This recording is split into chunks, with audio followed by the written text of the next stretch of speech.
बिस्मिल्लाहिर्रहमानिर्रहीम।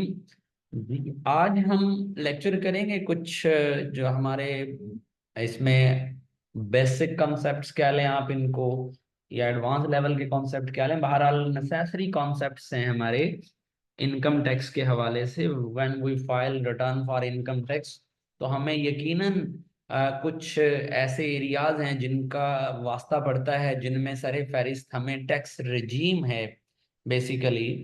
तो टैक्स रजीम से क्या मतलब है? टैक्स रजीम इसको कहा जाता है, उसमें एनटीआर, एफटीआर, एसटीआर, एक इसमें से नॉर्मल टैक्स रजीम है, एक फाइनल टैक्स रजीम है और एक सेपरेट टैक्स रजीम है। हमें टैक्स रजीम्स डिस्कस करनी है अभी इस लेक्चर में। फिर इसके अलावा जितने हमारे फर्दर कॉन्सेप्ट्स हैं, टैक्स रिडक्शंस हैं, टैक्स के क्रेडिट्स हैं, डिडक्टेबल अलाउंसेस हैं, इसी तरह से आपके आप कह सकते हैं एडजस्टेबल टैक्स हैं, यानी उसके बाद आपके जितने फाइनल टैक्स हैं। तो इन तमाम कॉन्सेप्ट्स पे टैक्स रजीम से लेके एंड तक, और फिर हम कोशिश करेंगे कि चालान बनाना भी इसी उसमें सीखा जाए। तो ये सारी चीजें जो है ना वो इस एक क्लास में डिस्कस होनी है, इनका एक ब्रीफ ओवरव्यू जो है ना वो मिलता है। देखिए ये वाला एरिया बहुत इंपॉर्टेंट है, एनटीआर, एसटीआर, एफटीआर का। हमारे पास सोर्सेज ऑफ इनकम रहे जो कि हमने बहुत स्टार्ट से लिए, जिनमें हमारे पास salary, property, business, capital gain और अदर सोर्स। इन सब सोर्सेज से सपोज आपके पास, आपने सैलरी से ड्यूरिंग द ईयर 10 लाख रुपया अर्न किया, प्रॉपर्टी से सपोज आपकी 8 लाख रुपया आया आपको नेट, बिजनेस से आपका फॉर एग्जांपल 15 लाख रुपया है, कैपिटल गेन से आपका 20 लाख है, अदर सोर्सेस से आपका 5 लाख है। अब अगर एक चीज ये हो जाए कि तमाम इनकम इकट्ठी कैलकुलेट हो जाए, टोटल हो जाए, से दिस इज लेट्स सपोज 100,000, 100,000, और इस पे एक एवरेज रेट लग जाए कोई भी एज पर कैजुअल, तो हम इसको कहते हैं कि ये सब एवरेज रेट चार्ज हुआ सब पे। तो इसको हम कहते होते हैं फिर ये सारी नॉर्मल टैक्स रजीम की इनकम्स थी, इसीलिए सब पे एक जैसा टैक्स चार्ज हुआ। लेकिन ऐसा नहीं होता। हम क्या देखते हैं कि हमारे पास इवन सैलरी इनकम में भी आप रहें, आप प्रॉपर्टी इनकम में रहें, आप किसी भी इनकम में रहें, तो जरूरी नहीं है कि उस हेड से आने वाली तमाम इनकम उन सब का एक ही एवरेज रेट होगा। नहीं, ऐसा नहीं होता। आपके इसमें रिटर्न में आप जब रिकॉन्सिलिएशन में जाते हैं तो वहां पे आप देखते हैं, वहां पे लिखा जाता है income declared as per normal tax, कि आपकी नॉर्मल टैक्स की कितनी इनकम है, आपकी एग्जेम्प्ट कितनी है, आपकी फाइनल कितनी है। इट मींस ये तीन अलग अलग जो है ना वो एरियाज हैं। कुछ एक इनकम ऐसी होती है जिसपे फुली टैक्स लगता है, एक इनकम ऐसी होती है जिस जो फुल्ली एग्जेम्प्ट हो सकती है, एक इनकम ऐसी है जिसपे एवरेज रेट लगेगा, एक इनकम ऐसी है जिसपे एवरेज की बजाय अलग से रेट लगेगा, कोई स्पेशल उसका सेपरेट रेट। कुछ ऐसी इनकम्स हैं जिनका टैक्स कटा हुआ क्या हो जाएगा, एडजस्ट हो जाएगा टोटल टैक्स में। कुछ ऐसा होगा जो एडजस्टेबल नहीं होगा। तो ये सारे कॉन्सेप्ट्स आपस में मिक्सअप हो रहे होते हैं। तो मैंने इन सारे कॉन्सेप्ट्स के हवाले से थोड़ा थोड़ा जो है इस पे मैं कोशिश करूंगा कि एक एक चीज पे थोड़ा थोड़ी ब्रीफिंग हो जाए कि ये सब क्या है। तो कम टू द पॉइंट, किस पे आते हैं? सबसे पहले हम आते हैं टैक्स रजीम को डिस्कस करते हैं।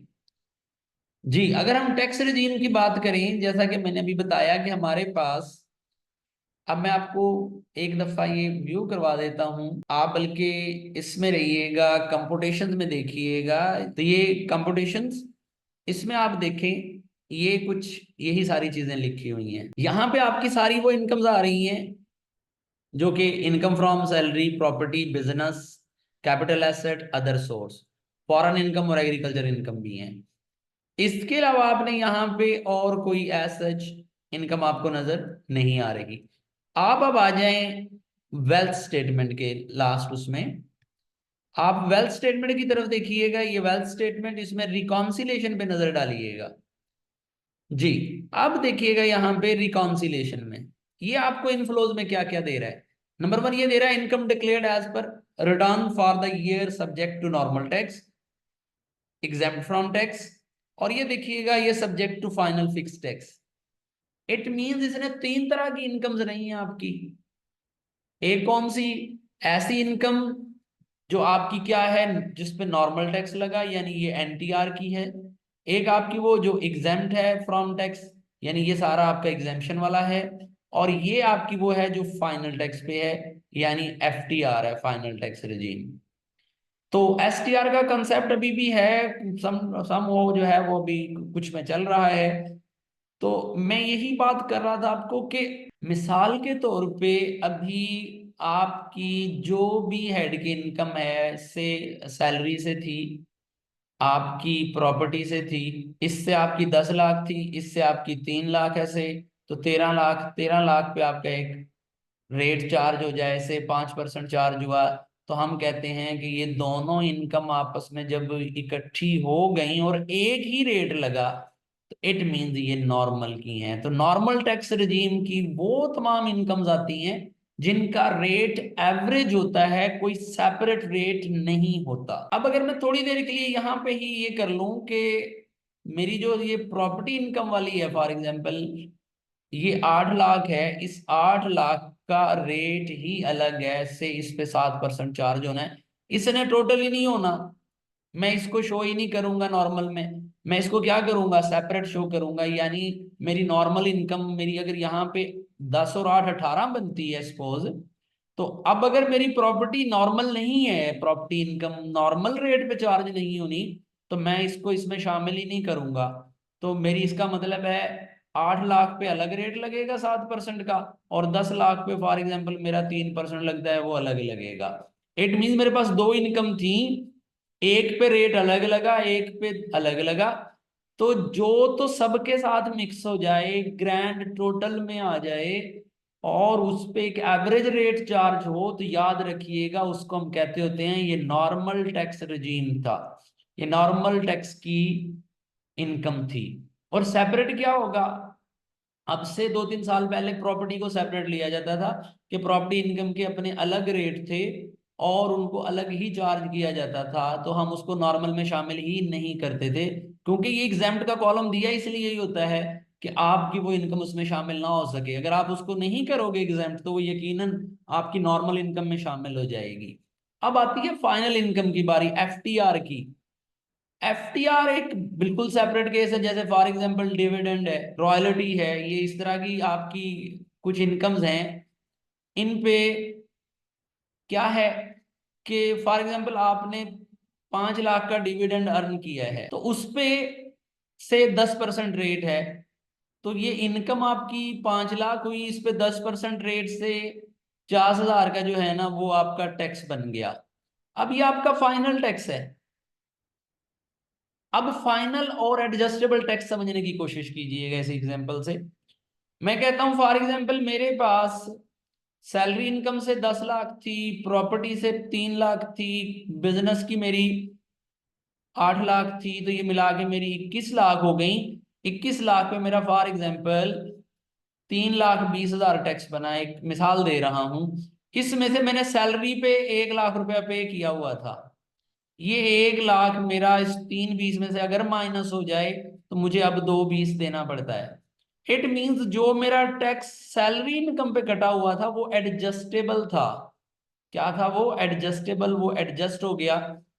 क्या हुआ, मेरी जो टोटल लाइबिलिटी निकली थी साल की, वो मेरी 320 निकली थी, उसमें से अगर वो एडजस्ट हो जाए यानी माइनस हो जाए, तो मैं अपना नेट जो लाइबिलिटी होगी वो पे कर दूंगा। If it is the case, अगर कोई आपका पे किया टैक्स जो आपने एडवांस में पे कर दिया एडजस्ट हो जाए, तो हम उसको कहते हैं दिस इज एडजस्टेबल टैक्स। मैंने ये 50,000 डिविडेंड में भी पे किया था, अगर ऐसी बात होती तो ये डिविडेंड का 50 भी माइनस होता है 220 में से मजीद, लेकिन ये नहीं माइनस हो रहा। इट मींस ये मेरा फाइनल टैक्स है कि कोई और आपकी इनकम हो ना हो, इससे कोई फर्क नहीं पड़ता, कोई गर्ज नहीं है इस बात से। तो लिहाजा ये मेरा क्या कहलाएगा फिर? फाइनल टैक्स कहलाएगा। तो इसी तरह से, जिस तरह से नॉर्मल इनकम और फाइनल की इनकम है, इसी तरह से इनके टैक्स भी हैं, एडजस्टेबल टैक्स और फाइनल टैक्स। जी। तो यहां तक मैं अगर समराइज करूं तो मैंने दो तीन एंगल से बात करने की कोशिश की है। एक मैंने बात ये की कि हमारे पास एक रजीम एनटीआर की है, एक रजीम एफटीआर की है। एनटीआर रजीम में वो तमाम इनकम्स आती हैं जिन पे एवरेज टैक्स चार्ज होता है।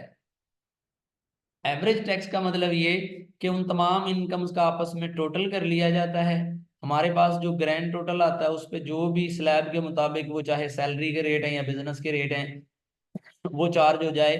तो इसको एवरेजली हम फिर कहेंगे कि ये हमारी सारी क्या थी, नॉर्मल थी, नॉर्मल टैक्स रिजीम थी ये सारी। जबकि फाइनल टैक्स रिजीम में ये होता है कि एक एक इनकम फाइनल होती है। डिविडेंड है, उसका अपना 10% रेट है। फॉर एग्जाम्पल रॉयल्टी है, उसका से 8% रेट है। ठीक है। फॉर एग्जाम्पल इसमें आपके जो है वो प्रॉफिट ऑन डेट है, उसका एक अपना रेट है, से वो 20% है। तो ये देखिए, ये सारी इनकम अलग अलग इनकम है। इनका इन इनकम से कोई ताल्लुक नहीं है, हालांकि ये भी इनकम है, लेकिन ये नॉर्मल इनकम नहीं है। नॉर्मल का मतलब ये है कि यहाँ तो जितनी इनकम थी सैलरी की थी वो आ गई 10, बिजनेस की थी 5 वो आ गई, प्रॉपर्टी की थी 10 वो आ गई, फॉर एग्जाम्पल किसी अदर सोर्स की थी 5 वो आ गई। ये सारी हमने मिला जुला के कह दिया ये 30 बन गई, 30 पे रेट लगा दो जी, एक 8% का रेट लग गया फॉर एग्जाम्पल। यहाँ हम ऐसा नहीं कर सकते। डिविडेंड से मुझे ₹1,00,000 आया, रॉयल्टी से मुझे 2 लाख आया, प्रॉफिट ऑन डेट से मुझे 50,000 आया। मैं अगर इनको ये कर दूं लाख दो तीन और 3.5 लाख यहाँ को रेट इकट्ठा करूं, ऐसा नहीं होता इनमें। ये वाला फार्मूला यहाँ नहीं चलता। यहाँ 1 लाख पे 10% अलग, 2 लाख पे 8% उसको अलग कैलकुलेट करें, 50,000 पे 20% अलग कैलकुलेट करें। ये सारे के सारे सेपरेट भी हैं, इनको हम नॉर्मल नहीं कहते, ये सेपरेटली चार्ज होते हैं। अब फिर अगला सवाल ये पैदा होता है कि यहाँ मेरा फॉर एग्जांपल 30 लाख पे 8% से मेरा 2.5 लाख बना, उसमें से मेरे जितने पहले कटे हुए हैं वो सारे इसमें से क्या हो जाएंगे, माइनस हो जाएंगे। तो वो मेरे एडजस्टेबल टैक्स हैं। अब होना ये चाहिए कि इधर भी ऐसा कुछ हो, लेकिन यहाँ पे एडजस्ट नहीं होते। जो डिविडेंड के अगेंस्ट था वही आएगा, जो रॉयल्टी का था वो रॉयल्टी के अगेंस्ट एडजस्ट हो जाएगा। तो ये आपके सारे के सारे क्या होते हैं, फाइनल टैक्स होते हैं।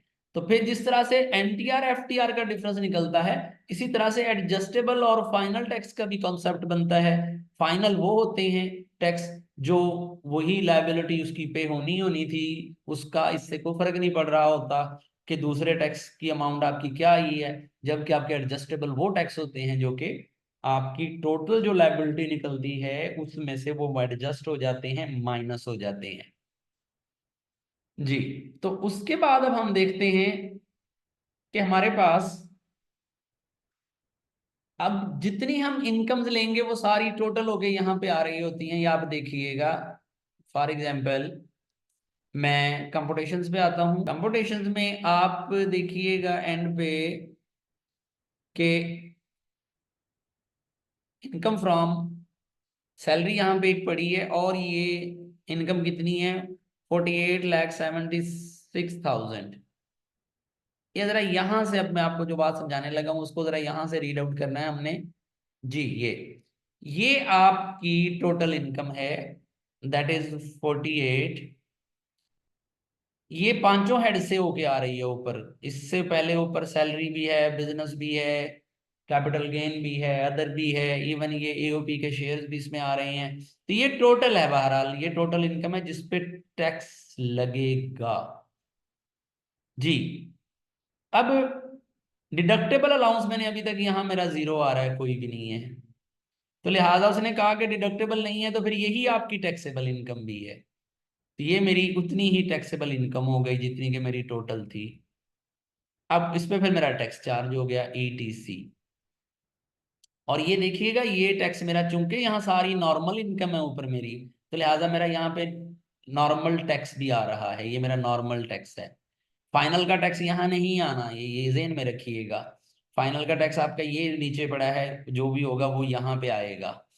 तो अब यहां से मैं आपको कुछ बात समझाने जा रहा हूं, वो ये कि सपोज आपने कोई डोनेशन या जक़ात वगैरह पे की हो, डोनेशन हो, जक़ात हो, ये आपके डिडक्टेबल अलाउंस हैं कि आप ये वाली अमाउंट अपनी टोटल इनकम में से माइनस कर सकते हैं। यानी मैं जैसे ही डिडक्टेबल अलाउंसेस में जाके अमाउंट लिखूंगा वो यहाँ आके होगी और मेरी टैक्सेबल इनकम क्या हो जाएगी, कम हो जाएगी। ऑटोमेटिकली मेरा जो नॉर्मल इनकम का टैक्स है वो कम बनेगा। अब देखिएगा यहाँ पे 4876 है, डिडक्टेबल अलाउंस अभी कोई नहीं है, मैं डिडक्टेबल अलाउंस लिखता हूं तो फिर देखिएगा मेरी अभी तो टोटल और टैक्सेबल इनकम एक जैसी आ रही है, लेकिन जैसे ही मैं ये डिडक्टेबल अलाउंस लिखूंगा तो ये डिफरेंट हो जाएंगी और टैक्स भी डिफरेंट हो जाएगा, क्योंकि टैक्स तो लगना है टैक्सेबल अमाउंट पे। इस वक्त तो इत्तेफाक से टोटल इनकम और टैक्सेबल इनकम दोनों बराबर हैं, लिहाजा फर्क नहीं पड़ रहा। 724 का टैक्स है, 48,76,000 मेरी टोटल और टैक्सेबल इनकम है। Let's see a change. Change देखने के लिए हम क्या करते हैं, मैं ये डिडक्टेबल अलाउंसेस में आता हूँ, यहाँ पे ये ज़कात लिखी हुई है, मैं कहता हूँ कि मैं 2 लाख रुपया ज़कात पे किया, मैंने 200,000 में इसको कैलकुलेट करवाता हूँ। जी इसने 200 यहां से कैलकुलेट कर लिया, डिडक्टेबल अलाउंस 200 बना। अब आप दोबारा वहीं पे आए जहां से आप छोड़ के गए थे कंप्यूटेशंस को। तो let's see the difference now, ये कंप्यूटेशंस पे आते हैं। जी कंप्यूटेशन पे आप देखिएगा 4876 आपकी उसी तरह ये आ रही है। अब देखिएगा ये वाला डिफरेंस। जी पहले हमने यहाँ पे देखा था कि हमारी टोटल इनकम 4876 थी, अभी भी टोटल हमारी 4876 ही है। जी एक सेकेंड, अभी भी 4876 ही है। अब डिडक्टेबल अलाउंस हमारे पास क्या आ गए, 2 लाख के आ गए, वो जो मैं भी जकात लिख के आया वो दो माइनस होने के बाद 4676 मेरी अब रह गई टैक्सेबल इनकम। अब मेरा टैक्स 674 बना है, पहले मेरा टैक्स 7,24,000 था। यानी इतना फर्क पड़ता है। अगर आपके पास कोई डिडक्टेबल अलाउंस है तो ये मैंने एक सैंपल के तौर पे, एग्जांपल के तौर पे बता दिया कि डिडक्टेबल अलाउंस क्या होता है, बाकी आप स्टडी कर सकते हैं ऑर्डिनेंस से कि डिडक्टेबल अलाउंसेस कौन कौन से हैं। आप वो ला के रेलेवेंट जो है उसके उसमें फीड करें तो आप देखिएगा उनका इसी तरह इम्पैक्ट निकलेगा। ये स्ट्रेट अवे 26 और 24 पूरे के पूरे 2 लाख कम होने से आप देख रहे हैं 724 और कहाँ 674, 26 ये और 24 वो, 26 और पूरे 50,000 रुपए का जो है ना वो डिफरेंस आया है सिर्फ एक इम्प्लीमेंटेशन करने से, एक एप्लीकेशन के करने से। तो ये हमारा कॉन्सेप्ट था डिडक्टेबल अलाउंसेस का। अब हमारे पास इसमें फर्दर टैक्स रिडक्शंस हैं। अब टैक्स रिडक्शंस क्या हैं, उनके लिए हम टैक्स रिडक्शंस को जो है वो क्लिक करते हैं। जैसा कि नाम से जाहिर है रिडक्शंस, ऑब्वियसली रिड्यूस होना यानी कम होना।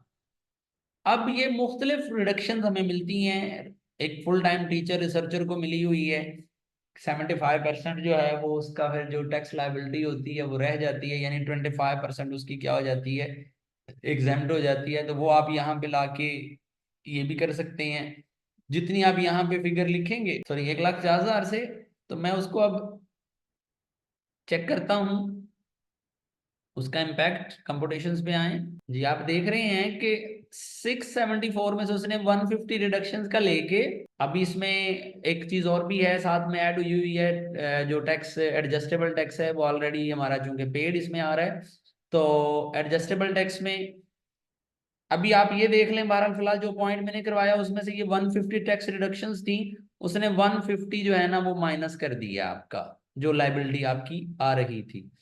तो इसी तरह से जितना हम टैक्स रिड्यूस, जितना हमारा एज पर लॉ रिड्यूस होगा वो भी हम क्या कर सकते हैं, यहाँ पे लाके अपना एडजस्ट कर सकते हैं। तो एडजस्टेबल टैक्स की वहां पे एक आ रही है फिगर। एडजस्टेबल टैक्स आपके वो टैक्स हैं जो आपने ऑलरेडी पे कर दिए हैं, ये वो सारे लिखे हुए हैं। तो सैलरी के केस में ये 149 सेक्शन का था, तो मैंने इसमें कहा कि मेरा वो 6 लाख जो बन रहा था उसमें से मैंने 5 लाख जो है वो ऑलरेडी पे किया है। तो वो 5 लाख उसने क्या कर दिया है, एडवांस में डाल दिया कि ये एडवांस में टैक्स कट चुका था, विदहेल्ड हुआ था, लिहाजा ये अब क्या होगा, इसका एडजस्ट हो जाएगा। तो आप देख रहे हैं ये 5 लाख उसने आपके उसमें से टैक्स लाइबिलिटी में से क्या कर दिया है, माइनस कर दिया है। जी देखिएगा इसको, ये आपकी कंप्यूटेशन। अब आपकी लाइबिलिटी यहाँ पे क्या बन रही है टैक्स की, 6,74,000। 6,74,000 में से अब टैक्स चार्जेबल कितना बन गया आपका, 5,24,000। आप इसकी देख लें कैलकुलेशन करके कि 524 और 674, तो ये 1.5 लाख इसमें से क्या हो गया, रिड्यूस हो गया है ऑटोमेटिकली। आपने कहा था कि मेरी ये 1.5 लाख का टैक्स जो है वो 25% मेरा कोई तकरीबन 6-7 लाख बन रहा था उसका 25% 1.5 लाख बनता है, मेरा रिड्यूस हो जाए, तो 674 में से उसने 1.5 माइनस करके आपको कितना दे दिया, 5,24,000 दे दिया। अब 5,24,000 में से आप फर्दर कह रहे हो कि मेरा 5 लाख ऑलरेडी कट चुका था सैलरी से, तो विद होल्डिंग इनकम टैक्स मेरा 5 लाख आया, 524 मेरी लाइबिलिटी थी, तो अब मेरा एडमिटेड जो टैक्स बनेगा दैट विल बी ओनली 24,000। अब मेरा कितना बनेगा, सिर्फ 24,000 बनेगा। तो ये हमारा कॉन्सेप्ट था यहाँ पे किसका, टैक्स रिडक्शंस का। देखें डिडक्टेबल अलाउंसेस और चीजें, उसमें क्या होना है, आपकी स्ट्रेट अवे इनकम ही माइनस हो जानी है। 2 लाख हमने ज़कात पे की थी, डिडक्टेबल अलाउंसेस में जाके लिखा तो उसने बकायदा हमारी जो इनकम थी 48 लाख की, उसको उसने 46 लाख कर दिया, यानी पूरे 2 लाख पे टैक्स ही नहीं लगा। अब ये और चीज है डिडक्शंस। टैक्स डिडक्शंस क्या है कि ये आपका जो टैक्स है वो रिड्यूस होगा, यानी मेरा टैक्स बना हुआ था 6,74,000, उसमें से मैंने कहा मेरा 1.5 लाख रिड्यूस हो जाता है, तो पूरा 1.5 लाख मेरा रिड्यूस होके पीछे मेरा बचा 5,24,000। तो फिर उसमें आपके पास एक और एडजस्टमेंट आती है कि अगर कोई एडवांस में टैक्स पेड है, तो मेरा एडवांस में पेड था 5 लाख रुपया सैलरी पे, या मेरा किसी पे भी पेड हो, एक लंबी लिस्ट पड़ी है वो एडजस्टेबल टैक्सेस की, तो मैंने वहां से 5 लाख लिखा, तो उसने क्या किया, उसको 5 लाख को भी माइनस कर दिया। वो कह रहा है कि मेरी जो एडमिटेड टैक्स की लाइबिलिटी है जो मैंने पे करनी है, वो सिर्फ मेरी कितनी है, 24,000 की है। उसके बाद आप देखें ये आपके फाइनल और फिक्स वाले पड़े हैं। अब फाइनल फिक्स वाली सिचुएशन थोड़ी उससे डिफरेंट है। जैसा कि मैंने आपको बताया था कि उसकी इनकम भी यही शो करनी है और उसका टैक्स भी यही शो करना है। ये सारी वो चीजें हैं, ये जैसे ये डिविडेंड आ गया जिसका मैंने जिक्र किया था, आप बताओगे कि जी इतना मेरा डिविडेंड है 2 लाख का, उस पे फॉर एग्जांपल मेरा टैक्स कलेक्ट हुआ हुआ है से 10,000, तो वो आपको यहाँ पे इनकम भी देगा और टैक्स भी देगा। लेकिन ये टैक्स की अमाउंट आपकी उस टैक्स से एडजस्ट नहीं होनी, और ये इनकम उस इनकम में जाके इकट्ठी नहीं होनी, ये दोनों अलग अलग आपके रहेंगे। ये जो आपने टैक्स पे किया ये आपका फाइनल है, इसने एडजस्ट नहीं होना।